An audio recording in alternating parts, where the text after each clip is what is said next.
Бұл қыздың өгей анасы, өзінің сынып жетекшісі. Оның анасы қайтыс болғасын, әкесі жақсы, мұғалім әйелге үйленеді. Сабақ өтіп жатыр. Өгей қызына ұятсыз видеолар жіберіп отырған баланың телефонын мұғалім тартып алады да терезеден лақтырып жібереді. Ішінде кегін сақтап қалған тырнақтай оқушы қыздан өшін алам деп өмірінде алып қояма. Оны алда көре жатарсыздар.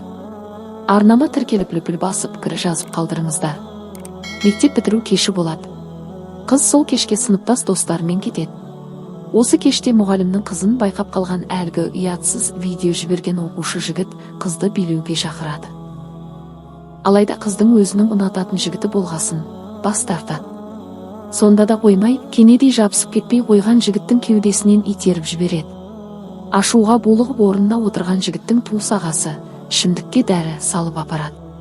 Оны қыз емес, құрбысы ішіп қояды. Сонымен кетіп қалады.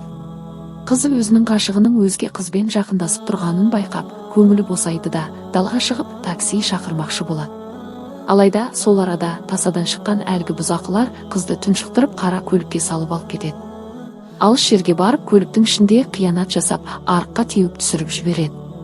Байғұс өгей анасы қызына хабарласа алмай қояды, сосын милицияға барады. Қыз табылып ауыр халде ауруханаға жеткізіледі. Оны естіген ана, әке бірден жүгіріп келеді. Жағдайын көріп жүректері қатты ауырады. Бірнеше күндерден кейін 3 азғын ұсталады.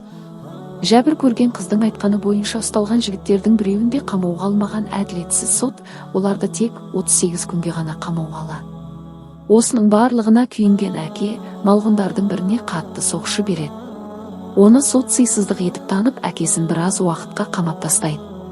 Әйелі сотқа қарсы шыға алмағандықтан өз жоспарларын құрастырады. Қыз ауруханадан шығып үйіне келеді. Қыз үшін кек қайратуды ұйғарған өгей ана іске кіріседі. Ол жекеменшік детектив жалдап, ақыл кеңесін тыңдай отыра біртіндеп кек қайтара бастайды. Ең бірінші, мына жігіт мас кезде бұзақы қыздарды жібереді.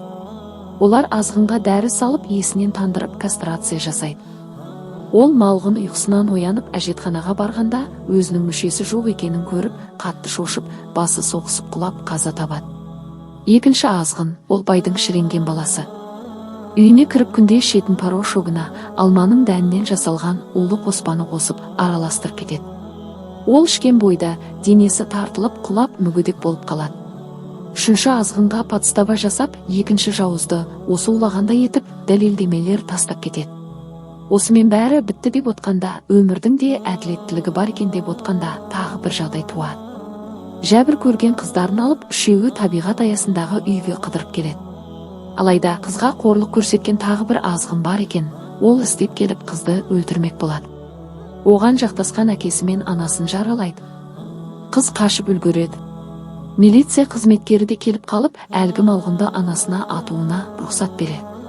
Дәл сол кезде қыз өзінің өгей анасының шын мәнінде жақсы жан екенін біліп, сол үшін кек қайтарып жүрген осы өгей анасы екенін естіп мама деп үн қатады. Сол кезде байғұс ана азғынды атады да қызымен қауышып құрметіне ие болады. Назарларыңызға рахмет. Фильмге қазақша талдауым ұнаса лайк басуды ұмытпаңыз. Сау болыңыз.